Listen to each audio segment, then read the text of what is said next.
Frank Leslie, también llamado Nashville Franklin Leslie, tiene un pasado rodeado de misterio y versiones contradictorias. Su lugar de nacimiento es incierto, ya que algunas fuentes señalan las cercanías de San Antonio, Texas, mientras que otras sugieren Galveston. El año exacto de su nacimiento es incierto, aunque se estima que fue a inicios de 1840. La ascendencia de Leslie aún es debatida. Según un acta de matrimonio de 1913, Bernardo y Martha Leslie, originarios de Virginia y Kentucky, son nombrados como sus padres. Otra versión, publicada en el Tombstone Daily Prospector en 1889, propone que su padre era Thomas Kennedy y que Leslie adoptó el apellido de su madre después de una disputa familiar. Sin embargo, este informe no tenía fuentes creíbles que respaldaran sus afirmaciones. Curiosamente, gran parte de la vida de Leslie antes de los 30 está sin documentar. En sus últimos años, Leslie relató muchas historias sobre sus hazañas pasadas. Varias parecían exageradas o sin comprobar. Estas historias contaban que había sido primer teniente en la 10ª Caballería Confederada, ayudante del sheriff con Wild Bill Hickok en Abilene, y había vivido varias aventuras en el mundo. En 1893, Leslie presentó otra versión de la historia de su vida a un reportero del San Francisco Chronicle, describiéndola como un romance.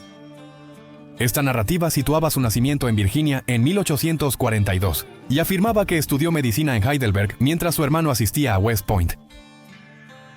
Según el relato, el inicio de la Guerra Civil en 1861 hizo que Leslie volviera a Virginia como corneta confederado, mientras su hermano luchaba por la Unión. Como en otros relatos, no hay evidencia concreta que respalde estas afirmaciones. Los primeros registros verificables de Leslie datan de 1878, cuando era cantinero en San Francisco. Vivía en el 732 de la calle Howard en ese tiempo. Al año siguiente, los registros de la ciudad lo mencionaron como contador, aunque esto pudo haber sido un error, ya que continuó trabajando como cantinero. A mediados de 1880, Leslie se mudó a Tombstone, Arizona, donde su vida tomaría un nuevo rumbo. Aunque la historia que Leslie contaba sobre sí mismo está llena de grandes aventuras y afirmaciones notables, gran parte de ella sigue sin comprobarse. Su vida documentada inició en sus últimos años en San Francisco y Tombstone, donde fue una figura destacada del Viejo Oeste.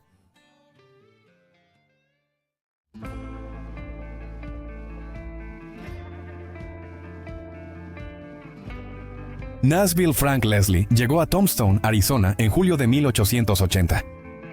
Al principio parecía un explorador fronterizo con atuendo tradicional de gamuza. Con una estatura de aproximadamente 5 pies 7 pulgadas y un peso de alrededor de solo 135 libras, Leslie se adaptó rápidamente a la moda más refinada de los caballeros urbanos, aunque conservó su chaleco de gamuza con flecos como un guiño a su personalidad de la frontera. Esta elección de vestimenta contribuyó a su creciente reputación como Frank de Gamuza. Tras llegar a Tombstone, Leslie formó una sociedad comercial con William H. Knapp. Juntos establecieron el Salón Cosmopolitan, situado junto al Hotel Cosmopolitan en la calle Allen. Durante su estancia en el hotel, Leslie se interesó románticamente por Mary Jane May Keeling, camarera recién casada con Mike Keeling. Leslie asistió a su boda en abril de 1880 como testigo. Sin embargo, la creciente cercanía de Leslie con May empezó a despertar sospechas en su esposo. Ocurrió un trágico incidente la noche del 22 de junio de 1880. Leslie y May estaban sentados juntos en el porche delantero del Hotel Cosmopolitan, con el brazo de Leslie rodeándola. Jorge M. Perrin, un amigo de Leslie, notó que Mike Keeling se acercaba e intentó alertar a Leslie.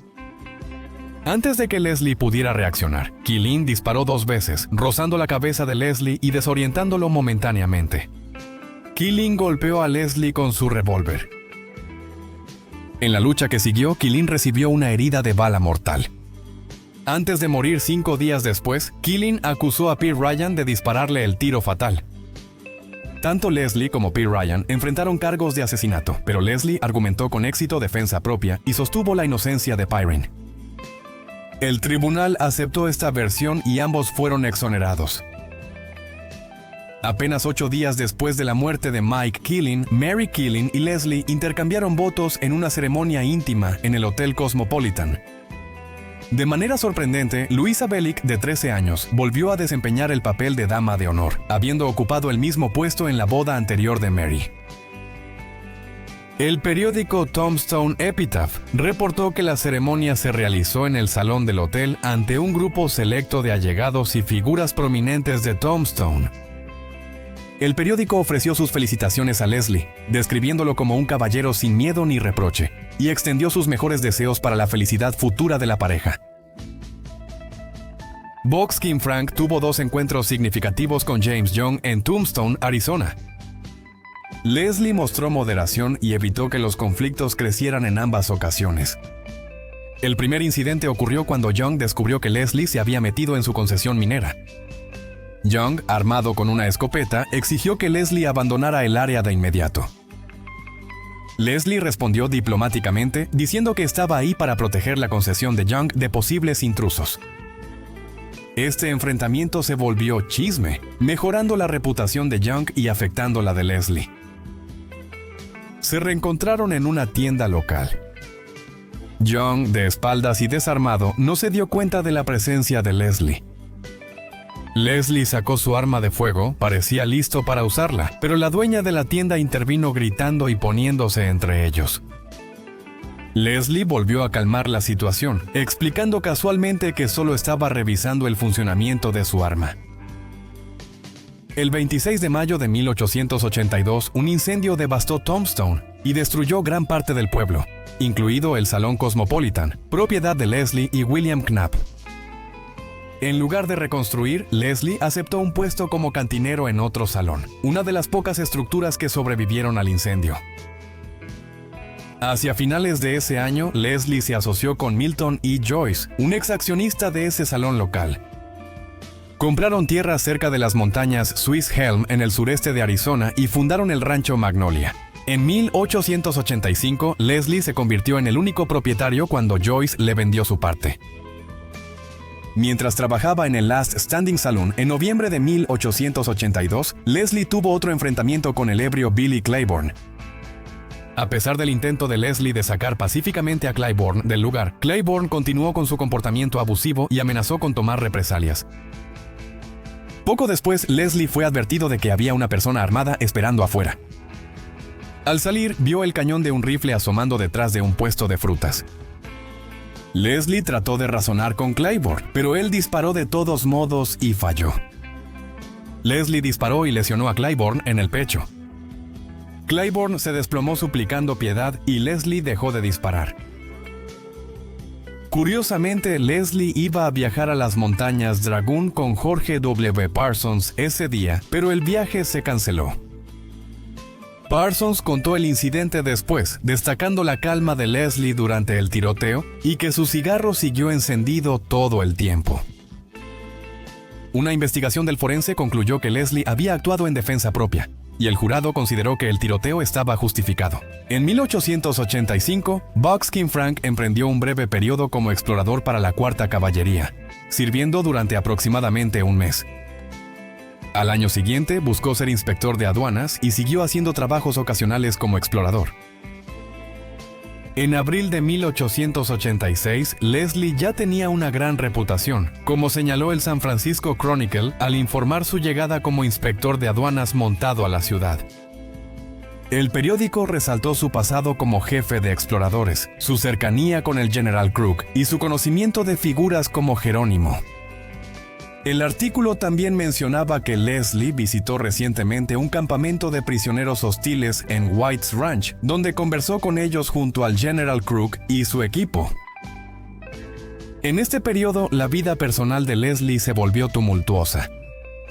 Mary Jane May Leslie inició el divorcio en 1886, citando infidelidad con Birdie Woods y abuso físico. Afirmó que Leslie la agredió violentamente el 9 de marzo de 1887, El tribunal concedió el divorcio el 3 de junio e impuso sanciones financieras y de propiedad significativas a Leslie. Se le ordenó pagar a su esposa $650, cederle una cuarta parte del rancho Magnolia, 13 caballos, 150 reses y cubrir sus gastos legales.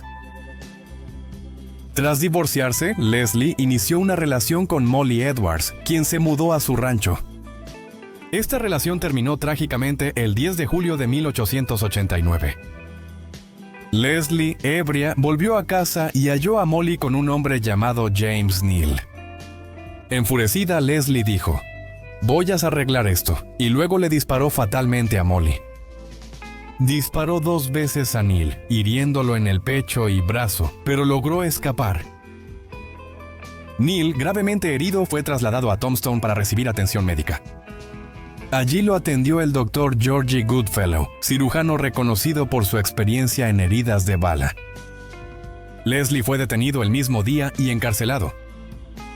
Tras 2 días de audiencia, le negaron la fianza y ordenaron esperar el juicio en Tucson. El jurado del forense determinó que Leslie mató a Molly Edwards de forma criminal e intencional, respaldado por pruebas claras. En enero de 1890, Frank Leslie se declaró culpable de asesinato en primer grado. Un artículo del Sacramento Daily Record Union indicó que Leslie, antes reconocido por su valentía en la masacre de Custer y como explorador para Crook y Miles, probablemente recibiría cadena perpetua. Su reputación previa como un explorador valiente había sido eclipsada por sus acciones violentas. El tribunal lo condenó a cadena perpetua en la prisión territorial de Yuma como preso 632. Tras ser encarcelada, Leslie intentó fugarse sin éxito junto a otros 5 prisioneros. Como castigo, fue puesto en confinamiento solitario. Tras salir del aislamiento, Leslie cambió notablemente su comportamiento. Se convirtió en un recluso ejemplar y asumió el papel de farmacéutico en la enfermería de la prisión, ganándose el favor de los funcionarios penitenciarios. Una entrevista con el San Francisco Chronicle mostró que el superintendente de la prisión valoraba mucho a Leslie, destacando su conducta ejemplar y sus aportaciones a la farmacia. Leslie disfrutaba de ciertos privilegios, como usar ropa de civil y tener acceso sin restricciones a su espacio de trabajo bien mantenido en la farmacia de la prisión. A fines de 1893, Leslie comenzó a cartearse con Belle Stowell, una mujer divorciada de 36 años de San Francisco. Las cartas renovaron la esperanza de Leslie en el futuro. En 1896, el Tombstone Prospector informó que el gobernador de Arizona, Benjamin J. Franklin, estaba considerando clemencia para Leslie. El 17 de noviembre de 1896, el gobernador Franklin otorgó un perdón total e incondicional a Leslie. Tras su liberación, Leslie partió de inmediato de Arizona, mudándose a Los Ángeles y estableciéndose en la Natick House, marcando el inicio de una nueva etapa en su vida.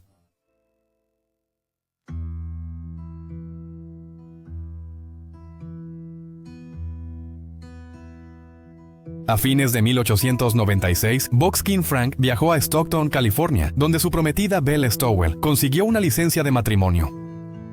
Leslie, presentándose como Nashville Franklin Leslie y afirmando ser originario de Virginia, declaró que tenía 55 años y residía en San Carlos, Arizona. Belle, su futura esposa, se describió como viuda de 39 años del condado de Warren, Illinois. Los medios locales informaron que la pareja planeaba una luna de miel en China, pero no se realizó. En menos de 4 meses surgieron rumores no confirmados de su separación. Belle inició el proceso de divorcio en 1903 alegando que Leslie no podía brindar apoyo financiero. En la primavera de 1897, Leslie volvió a Fort Worth, Texas, y se reunió con su viejo conocido John Ralph Dean. Leslie consiguió empleo como cantinero en el Delaware Café de Dean. Al año siguiente, Leslie participó en la creación de la compañía minera y de prospección de oro del río Copper, enfocada en explorar yacimientos de oro en Alaska. Sin embargo, Leslie no llegó a Alaska. En cambio, para abril de 1898, Leslie había viajado a México, donde fue visto preparándose para una expedición con personas notables, incluido el Dr. Jorge Goodfellow. La estadía de Leslie en México fue breve. Más tarde, Leslie afirmó haber participado en la guerra hispano-estadounidense, diciendo que se alistó con una de las primeras compañías de Arizona reclutadas por Theodore Roosevelt. Según el relato de Leslie, sirvió bajo el mando del general Lawton en Cuba y resultó herido durante el conflicto. Sin embargo, la documentación histórica no corrobora completamente su supuesta participación en la guerra. Tras su supuesta participación en la guerra, Leslie volvió a Arizona en agosto de 1898, como guía de un equipo de prospección geológica que buscaba yacimientos de carbón. La expedición dirigida por el profesor Edwin Theodore Dumble duró varios meses y Leslie fue reconocido como uno de los miembros esenciales del equipo de Dumble. En 1899, durante una excursión en Sonora, México, Leslie fue asaltado por bandidos yaquis que le quitaron sus armas y pertenencias, pero le perdonaron la vida.